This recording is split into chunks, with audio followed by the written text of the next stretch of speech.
This is the Jinjiang Hotel in Shanghai. On February 28, 1972, China and the U.S. jointly published the Shanghai Communique, and that important document was signed right here. As one of China's earliest international metropolis, Shanghai was hailed for openness. It was one of the first cities to have an American community. We have seen more and more Americans employed by either multinational or Chinese companies to work in Shanghai. And also more and more Americans, they are married to Chinese citizens, and they now live in Shanghai. Such a family looks something like this.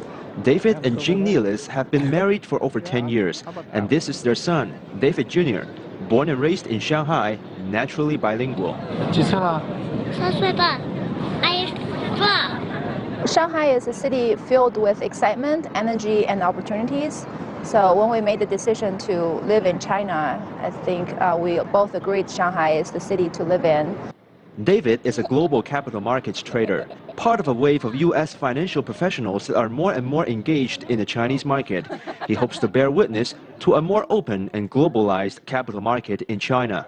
I hope that I've contributed, to some of the growth here in educating people who are really great at the local market, but the international market's a little new.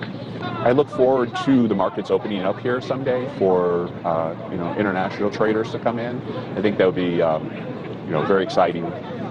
45 years after the Shanghai Communique, China and the U.S. have become more economically intertwined. But tensions do occur, especially in terms of trade in recent months.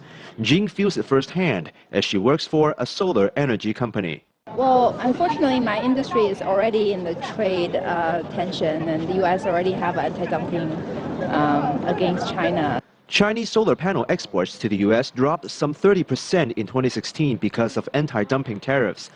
So how do they approach talking about these issues at home? Well, it definitely takes some diplomacy sometimes, but I think both of us understand both sides of the situation. My wife lived in the U.S. for 10 years. I've lived here for 8. I think we're able to look at both sides and find a common ground. That sentiment reflects what many officials and experts in both countries are advocating, which is that beyond all the finger pointing, China and the U.S. are too interdependent to go against one another in the 21st century. It's the two countries are married just like we are, and when the United States and China realize that we're in a relationship together, and we really need to work together to be successful. I think we're going to get along a lot better. Chengxi, CGTN, Shanghai.